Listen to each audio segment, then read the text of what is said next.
Hi, I'm Dave Mecke, and you're watching What's Your Story, where you'll meet interesting people doing interesting things in interesting places you'll never see anywhere else. And here's today's story. We're talking to Richard Davidson today, and he is the education. I just won the award for the top educator of Salt Lake. Top educator in of wellness. Salt Lake. In what? Wellness. In wellness. What more could you ask for than that? Now, for probably, 6 or 7 years now, I've been really interested in alkaline water because there are some health benefits that intrigue me. Richard knows everything about it, and that's the reason he's here today, right? That's right. So alkaline water is, it's not the stuff that comes out of your tap. No. Okay, so how does that change, and how do you make it change? Well, alkaline water is a type of a water. Okay, you have different types of water. You got bottled water, you got tap water, you got well water, spring water, all these different kinds of water. Well, I was a diver in the Navy, and while in Japan, I was learning the technology about water. They pretty well know about water. In Japan. Mount Fuji has a special place you can go there and drink their special magic water and get well from any kind of disease you might have. And there are several places around. Fountain of Youth. Fountain of Youth. There are several Fountain of Youth, including down in Puerto Rico and where Ponce de Leon went down there. Yeah. He was looking for it. He didn't find it, but we found the Fountain of Youth. But it's in Lourdes, France, and Ukraine, South America, Mount Fuji. There are several places you can go there and drink the water. And it's alkaline. And it will help you keep your health. In Japan, they have the strongest and healthiest, longest living people on earth, especially on Okinawa. Yeah. And part of it is the water. The rest of it is the balance of the pH that the technology, and what I've learned and what I live. Yeah. Awesome. So I actually went to the health food store and would get big jugs of it on a regular basis. And I also learned back then that, and I don't know how, maybe the water replaces it, but I used to get a lot of alkaline type foods. Yes. Wheatgrass juice, for instance. Yep. Which would kind of change my alkaline structure, and there are other things. But from when we talked the other day, from what I understood, the alkaline water is, you could just drink the water on a regular basis and not have to worry about the foods. No, you want to consider the food. Okay. It's a full balanced protocol. Water is just one of the elements. Okay, full balance protocol. Exactly. Meaning? Alkaline protocol that's been around over 100 years out of Austria. And I adopted that, and that's what I live and learn. Okay. Okay, so we teach in our classes at our water center air, water, food, and supplements in that order. Because you can't live very long without air. So you got to breathe. You got to have oxygen. Yeah, I've tried it a couple of times. Didn't work, did it? And then water's the number 2. You can live several minutes without air, several days without water, and maybe a month or 2 without food. And then supplements, people try to take supplements as the first line of defense. Yeah. Let's learn how to breathe, drink, eat, and then take the right supplements for you in your age group. So the protocol has laid that out. There's a Dr. Mayer, M-A-Y-R, out of Austria, that was in his 20s, learned the alkaline protocol, taught it for 70 plus years, died in his late 90s, and now the technology has now come, and the information has now come forward. So we got the technology out of Japan with the the water machines, and we got the protocol out of Austria. We put them together, and it works because I've been living it. Yeah. And you're how old? I'm 75 years young. Okay, 70. You're how young, I should have asked. 75 years young. Had my birthday in February, but I have my 35-year-old body back. Yeah. I literally have a six-pack, but I don't lift weights. Yeah. I have muscles, I can run, and I'm not a runner. When I met him, almost a week ago, maybe? 10 days, yeah. Didn't you like opened up your coat or whatever and said, punch me? Or Sure. He's like a rock. And is that from the water? The air, the water, the food, the supplements. It's a balanced pH program. Wow. And it's not new. It's been around a long time. So you're not a weightlifter. No. You told me something about trampolining or jumping or something? Yeah, there's a product out there that's called a Cellerciser. Okay. And won't get into it in much depth, but we have the Cellercisers in our center, and we sell them. They are, in other words, you balance your breath. It's like the old trampoline and the old mini tramp and all that. Right. But the idea is you just jump up in the air, and when all your cells go up, when you come down, those cells keep going. So you do little baby bounces. Not a big exercise program. Yeah. I do 10 minutes a day, and it's a 2-hour workout for every cell in your body. 10 minutes gives you the equivalent of a 2-hour workout. Yep. What kind of a workout? Any kind of you want. But you see, what most people, they work out in a gym or they run or they do these things, and what they're creating up to a certain point is lactic acid. And lactic acid is part of it, which causes acidosis, which causes inflammation, which causes disease, which causes death. Which is the opposite of alkaline. Exactly. Yeah. And it's called acidosis. So if you take about every disease. That sounds like something that was in the Mary Poppins movie. Yeah. Acidosis. Califragilic acid. Yeah. Anyway, the whole concept is that when I started, I was already a diver. I was already healthy. I was para-scuba, jump out of airplanes, land in the water. Not a high diver, but a para-scuba. Para-scuba diver. Wow. For the U.S. Navy. We would jump out of airplanes, land in water, and then go blow something up. I was stationed 13 years in Hawaii, so I got exposed to Japan and the Far East and the cultures and the food. And again, the Japanese are the healthiest and the longest living people on earth. So why not do what they're doing? Yeah. Now, can you eat seaweed? Do you like seaweed? I don't like seaweed myself. But don't they wrap that around sushi? Yeah.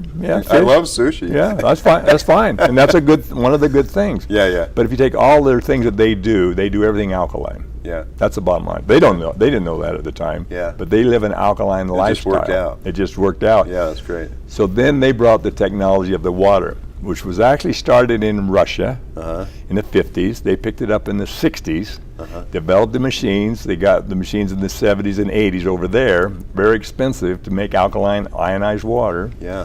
And then they brought the machines over after the turn of the century. One of the things that I ran into when my attention was on the alkaline water was the expense of those machines. Yep. So I went to a health food center. They had a machine. I'd fill up every day or two. That's right. And you get several gallons of that, take it home, and that worked fine. It works. It wasn't expensive. It works. But the convenience of having your own machine at home would be wonderful. Has the price dropped at all? No, not really. They still. Well, it depends on if you want to buy a Volkswagen or a Cadillac or a Mercedes-Benz. That's the deal, and the technology constantly changes. The ones that came out. Can you buy a Volkswagen that still makes you alkaline? Yes, you can. Okay. Yes, you can. You can even buy a pitcher that makes alkaline out. I have a little Alkapod that when I travel, I make my own alkaline ionized water when I travel. How long does that take to? About 10 minutes. Really? Yeah. You could do that while you're jumping on the little tramp. Oh yeah, you could. But the idea is that the technology has caught up with us, and we want to stay with that technology. Yeah. What's available online right now, through Google and the internet and everything else, there's anything you can't look up. Okay, so you look up acidosis, you'll learn what it is. Yeah. And what it can, how it can help every individual. It's a base to work from. Yeah. So when I teach my classes, we talk about what a free radical is and what an antioxidant is. Yeah. Well, a lot of people heard about it, but they don't know what they are. Sure. Okay, but when you're bombarded with millions and trillions of these free radicals, that's what causes the inflammation, that's what causes the acidosis, that's what causes the disease, and then the doctors call it something, and then they give you a drug to counteract it. Yeah. Now, I'm not against doctors. I mean, they know what they know, but they don't know what they don't know. Yeah. And I tell things to doctors and nurses they never heard of.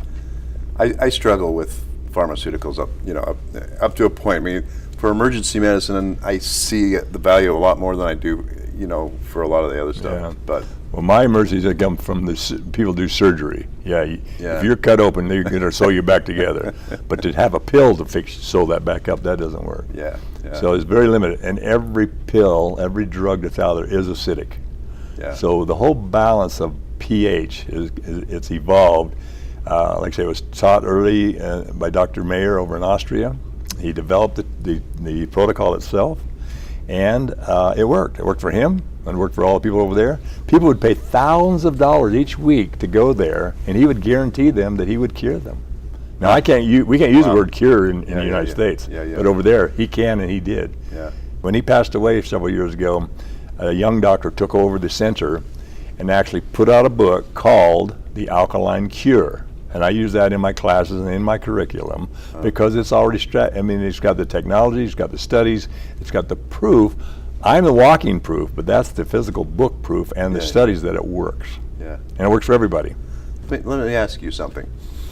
If I found it necessary to take a couple of pharmaceuticals for whatever reason, and I'm doing things that make me more acidic, does the alkaline actually counteract? Can you get it to the point where it's actually taking you to the right level of alkalinity in your system, despite that? Sort of. Sort of? Sort of.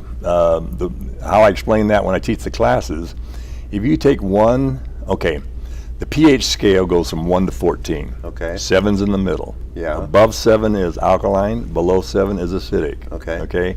Now, most diabetics are a 6 on the pH scale. Yeah. That puts them in the acidic below a 7. Wow. Most cancer patients are a 5. Wow.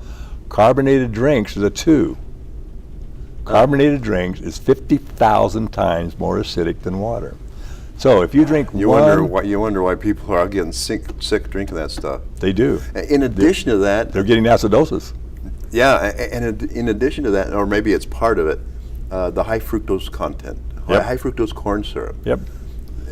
Not only does it have really bad ingredients, but I saw a scale once where things like, all these different diseases that you just mentioned are on a scale where they're going up over a period of time, and then they compared that to the use of high fructose corn syrup. Yes. That's a lot of foods nowadays. Yeah.